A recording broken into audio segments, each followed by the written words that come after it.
अखिल भारतीय पत्रकार सुरक्षा समिति द्वारा आज खूब सुंदर आयोजन करवामां आव्युं हतुं अने पत्रकारों ने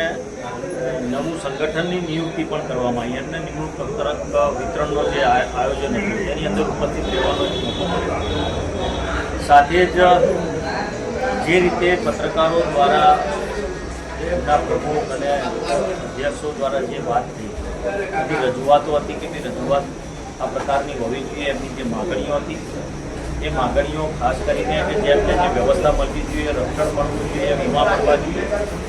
અને એ માગણીઓને સરકાર સુધી પહોંચાડવામાં એક માધ્યમ તરીકે મને અહીંયા બોલાવ્યો હતો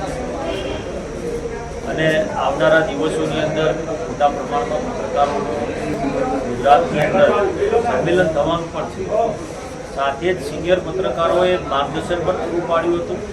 અને માર્ગદર્શન કે પત્રકારત્વ પર અત્યારે જે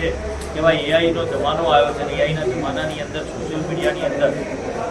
મીડિયાના માધ્યમથી ઘણા બધી વસ્તુઓ પબ્લિક દ્વારા જે પ્રસ્થાપિત થતી હોય છે, ઘણી વખત ખોટી પણ હોય છે,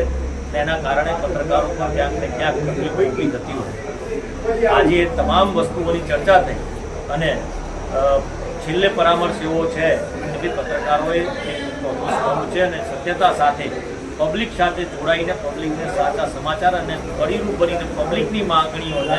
સરકાર સુધી પહોંચાડવાનું કામ કરશે એવી જ એ બધાને મેં માર્ગદર્શન પૂરું પાડ્યું છે। સાથે જ મને અહીંયા બોલાવીને જે મોટું કહેવાય કે મારો સન્માન કર્યું પાઘડી પહેરાવીને તે બદલ પત્રકાર સમિતિનો આભાર માનું। અખિલ ભારતીય પત્રકાર સુરક્ષા સમિતિની આ પ્રથમ કારોબારી મિટિંગ હતી જ્યાં આપણે બાયડના ધારાસભ્ય શ્રી ધવલસિંહ ઝાલા સાહેબ શ્રીને બોલાવ્યા હતા, જેઓએ આપણા પત્રકારો માટે વિધાનસભામાં રજૂઆત કરી હતી અને એમના હાથે જ દરેક મિત્રના નિમણૂક પત્રક પણ આપવામાં આવ્યા અને સૌ પત્રકારોને ધવલસિંહ ઝાલા, પછી દશરથભાઈ દેવડા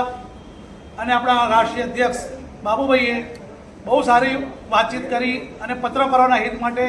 આગળ પણ સારી વાતો કરશે એટલે આજનો કાર્યક્રમ ખરેખર બહુ સારો રહ્યો। સૌ પત્રકાર મિત્રોનો બહુ સહકાર રહ્યો અને આગળ પણ આપણે આવા કાર્યક્રમ કરતા રહીશું।